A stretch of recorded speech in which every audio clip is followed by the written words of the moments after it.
복잡하게 돌아가는 정치판, 그 판을 한눈에 읽어드리는 시간, 윤태곤의 판. 의제와 전략그룹 더모아의 윤태곤 실장 나오셨어요. 어서 오십시오. 네, 안녕하세요. 이제 본투표까지 딱 2주 남았어요. 그렇죠. 사전투표는 열흘도 안 남았고. 예. 진짜로 판 읽기가 중요한 때가 됐네요. 말씀하신 대로요. 제가 다음 주에 나오면은 네. 그날 3차 TV 토론이 있어요. 예. 사실 약간 파장 분위기가 될 거예요. 그 다음 날이 되면은. 맞아요. 그러니까 목요일, 금요일 이렇게 가면 금토 사전 투표지 않습니까? 예. 그럼 주말 지나면은 이제 수요일 대선인 거죠. 그러니까. 그러니까 정말. 지금 판을 한마디로 표현하자면 구회로 접어들고 있다. 야구로 치면 구회. 제 야구 비유 많이 드니까. 그러니까 구회로 네. 접어드는 것까지는 알겠는데 그러니까 판이 어떠냐고요.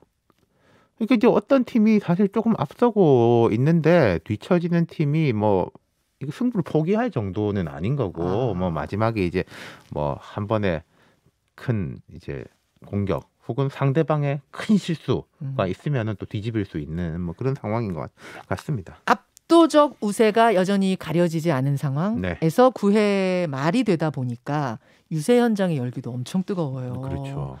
아니 그 대선에서 좀처럼 못 보던 지금 풍경들이 각 후보들한테 보이는데 예를 들어 어퍼컷, 네. 뭐 발차기, 안철수 후보는 어제 야구 배트까지. 이게요. 그러니까 제가 이번에 보면은 예전에 이런 대형 유세들을 보면은 예.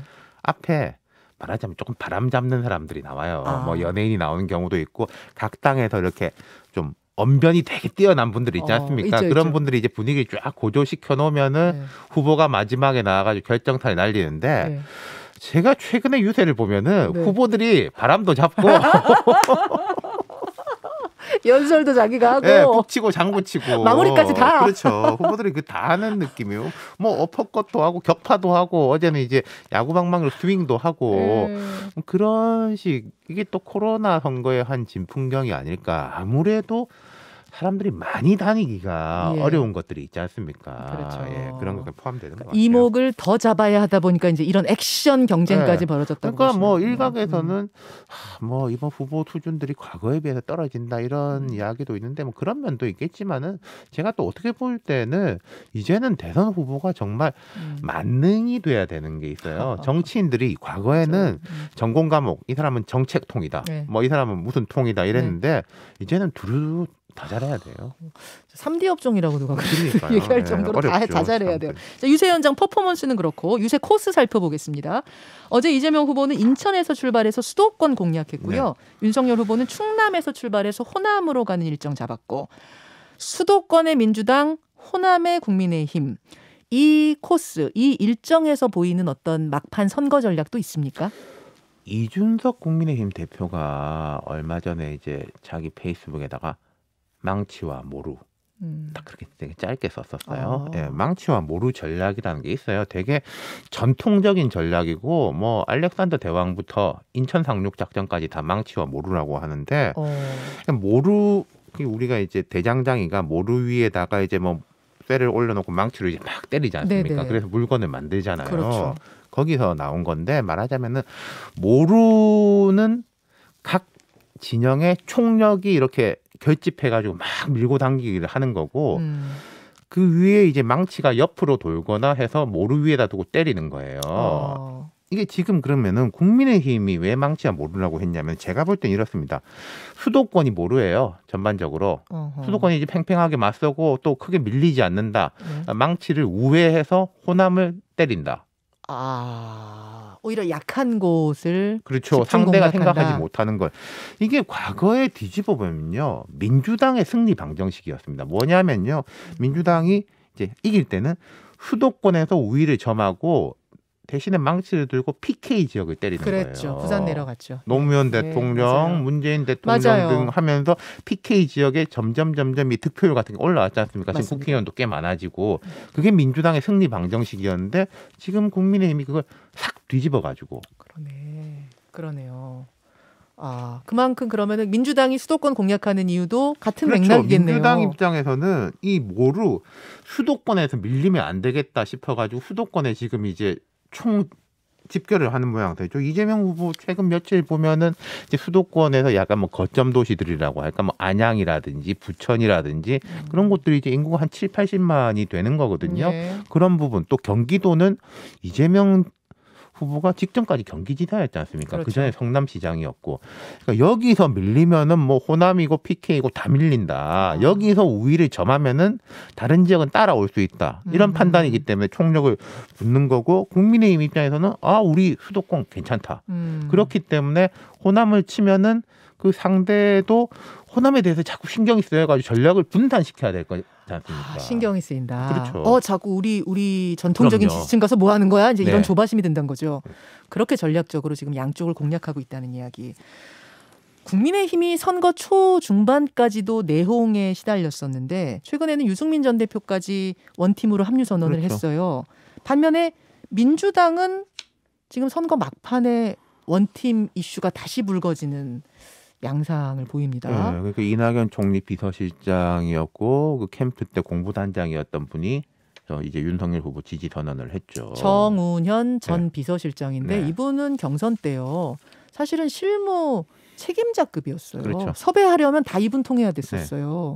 근데 이분이 그냥 나 이재명 후보 안 찍을란다 속으로 생각하는 정도가 아니라 윤석열 후보를 지지한다라고 하는 굉장히 이례적인 거 아닌가요? 그러니까 각 선거 때가 되면은 사실 뭐 객관적 표현으로 치면은 월경 경계를 넘어가고 선을 넘었다. 그다음에 주관적으로 치면은 상대방이 우리한테 오면 위대한 결단.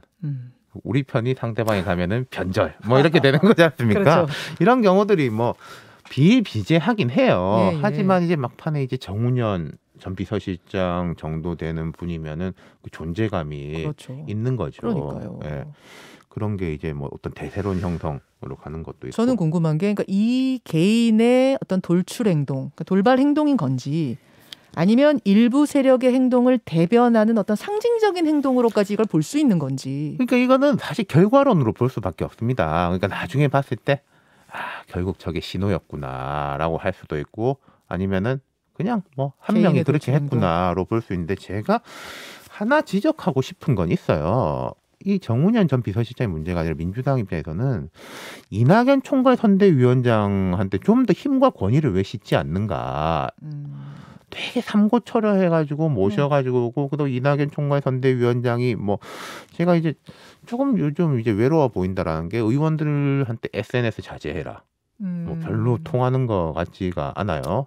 자제령 내렸는데 네. 별로 효과가 없어요? 그렇죠. 그리고 뭐 이건 뭐 의원 수준은 아닙니다만은 이제 방통위 김어준 씨가 경선 때 지난 3차 경선 때 숫자가 튀었던 거는 뭐 신천지가 들어갔다. 그러니까 이낙연 후보가 마지막에 후보 득표율 굉장히 높았던 게 네. 신천지가 들어간 것 같다고 금어준 씨가 그랬죠. 그렇죠. 그래서 뭐 우상호 본부장 이거 사실이 아니다. 네. 뭐 이랬는데 이건 이 두 가지 효과가 있는 게요. 자, 이낙연 위원장과 그 지지자들 얼마나 기분 나쁘겠습니까? 그렇죠. 두 번째는 지금 민주당이 신천지라는 무기를 들고 그 국민의힘과 윤석열 후보를 맹공하고 있잖아요. 네. 그 무기를 스스로 무력화시킨 거예요. 그 말은 왜 했을까요, 그러면? 그건 저도 잘 모르겠습니다. 그거 왜 그랬을지. 기분이 이낙연 그러니까 이게 전 대표는 이재명 후보 지지층을 좀 더 이제 결집시키기 위해 가지고 그런 게 아니었을까.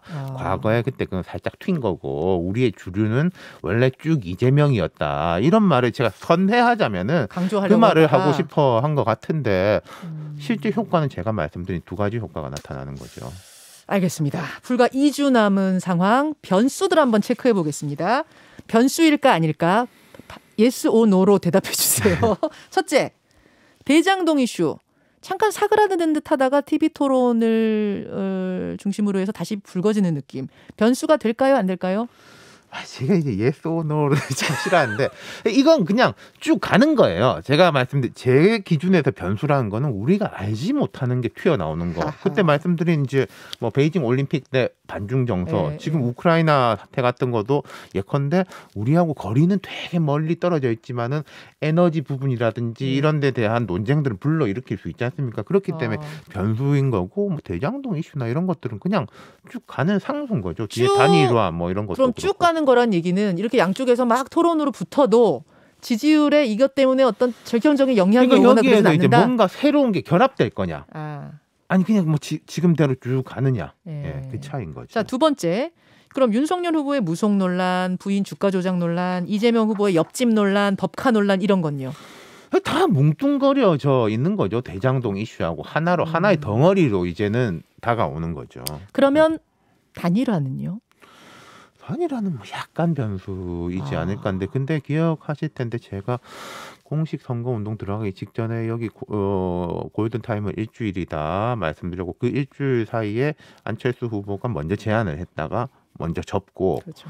단일화 그때 제가 말씀드린 게 단일화가 될지 안 될지는 모르겠지만은 그 영향력은 점점 줄어들 거다 말씀드렸는데 저는 그렇게 생각해요. 여전히 앞으로. 영향력은 그러니까 단일화 얘기 제가 이렇게 질문 드릴게요. 그러면 안철수 후보 말대로 끝난 겁니까? 국민의힘 말대로 불씨는 살아있는 겁니까? 세상 일 모르겠다 차원이니까 뭐 불씨는 살아 있겠지만은 그 불씨가 활활 타오르는 게 아니라 말 그대로 우리가 지금 표현도 불씨라고 하셨지 않습니까? 네. 불씨죠, 불씨. 진짜 불씨 정도로. 세상 일 모르니까 그냥 불씨 정도지. 뭘 막 집어 삼키는 이제 뭐 횃불 뭐 이런 건 아니라는 거죠. 그 안철수 후보의 단일화 철회선언 손익계산서를 좀 따져본다면 누구한테 손이고 누구한테 뭐 이득이고 그렇습니까? 뭐 윤석열 후보도 좋지 않겠죠. 뭐 될 줄 알고 기대를 했었는데. 근데 이게 안철수 후보의 기준에서 본다면은 이전에 그런 말 들었잖아요. 안 후보가 분위기가 좋을 때 이런 걸 내놓는 거하고 꺾일 때 내놓는 게 차이가 있다. 그럼 단일화를 여는 것도 분위기가 사실은 그렇게 좋지가 않을 때였고 단일화를 닫는 것도 그 사고 나가지고 버스 사고 그렇죠. 그 상을 다 치른 직후 일주일 동안 선거 운동도 못 하면서 단일화를 철회를 하고 이제부터 다시 시작하겠습니다라고 했단 말이에요. 맞아요. 그런 흐름인 거죠. 안철수 후보에게 그러니까 큰 도움 안 되다는 거고 민주당 입장에서는 뭐 이게 민주당 입장에서는 되는 것보다 안 되는 게 낫긴 하죠. 그렇겠죠. 그렇겠죠, 당연히. 그 경우로 따지면 근데 이제 엄청난 차이일 것이냐 그거는 모르겠어요. 그래서 민주당이 요즘은 이제 안철수 후보한테 많이 이제 러브콜을 보내고 있지 않습니까? 그 진심이 담긴 현실성 있는 러브콜이에요. 그냥 노력해보는 차원인 거예요. 일단 상대가 안 되게 하는 거. 그 다음에 또 이제 안철수 후보하고 국민의힘이 좀 요즘에 그 감정 싸움 같은 것도 꽤 있지 않습니까? 맞아요. 그러니까 안철수 후보 지지자들이 저쪽보다는 우리 쪽을 갈 수 있게 우리는 이렇게 성의를 다한다. 뭐 그런 표현 아닐까요? 이해를 다 갖춘다 이런 느낌을 주는 정도. 근데 이게 좀 지엽적인 얘기인지 아니면 큰 얘기인지 저도 모르겠는데 개인적으로 궁금한 거 하나 여쭐게요, 임 실장님. 이준석 대표 안철수 후보를 왜 그렇게 싫어해요? 그건 뭐 제가 알겠습니까? 제가 왜 이 질문 드리냐면 단일화 이제 이렇게 끝나는 상황인데도 어제 이준석 대표가 SNS에다가 안철수 후보가 단일화 겁나서 도망쳤다. 윤희 포기하면 내가 정권 교체라고 했다는 기사를 링크하면서 댓글로 리을 이응 키역 네 글자만 치세요. 이렇게 올린 게 어제 화제가 됐었어요. 리을 이응 키역이 뭐냐면은 요새 말로 리얼 크크 조롱하는 의미라고 하더라고요. 왜 이렇게까지 싫어하실까 저분은 뭐 이런.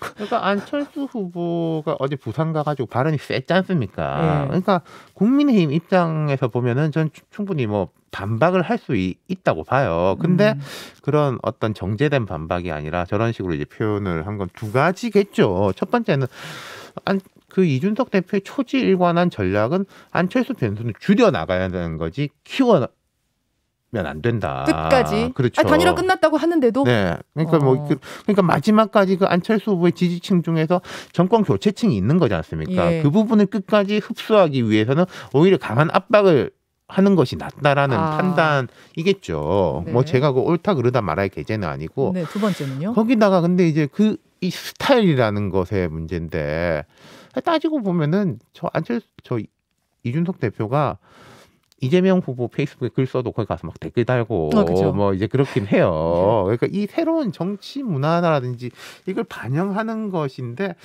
그건 뭐 저만 해도 제가 이제 뭐 40대 후반인데 네. 썩 그렇게 좋아 보이지는 않긴 한데 그러니까 뭐 세상 일이라는 게 다 100% 좋고 100% 나쁜 건 없죠. 섞여 있는 거죠. 네. 그럼 이준석 후보의 저런 이제 행동이 뭐 예를 들어서 긍정 7, 부정 3일지, 네. 긍정 4, 부정 6일지 그건 좀 봐야 알겠죠. 특히 이런 상황에서 박빙 상황에서 중도에 어떤 영향을 미칠까 요거에 많이들 관심을 갖고 지금 지켜보고 계시더라고요. 자, 마지막 변수 TV 토론인데 짧게 TV 토론은 변수가 되겠습니까? 안 되겠습니까? 아유, 좀 크게 안 될 것 같아요. 그리고 지금 이제 TV 토론을 보면은 막 이렇게 말했다가 다음날 양쪽에서 나 그 사실이 아니다 막 들고 나와가지고 요즘은 다음날도 아닙니다. 그 중간중간에 공보단이 리얼타임으로 기자들한테 쏘아요. 팩트 체크라고 해가지고. 그러니까 누가 막 엄청난 실수를 하지 않는 이상 큰 변수가 되지는 않아요. TV 토론은 그러면 누가 실수 안 하나? 그렇죠. 요게 쟁점이다. 네. 오케이. 여기까지. 이번 주 정치판 읽어드렸습니다. 윤태곤의 판. 윤태곤 시장 고맙습니다. 감사합니다.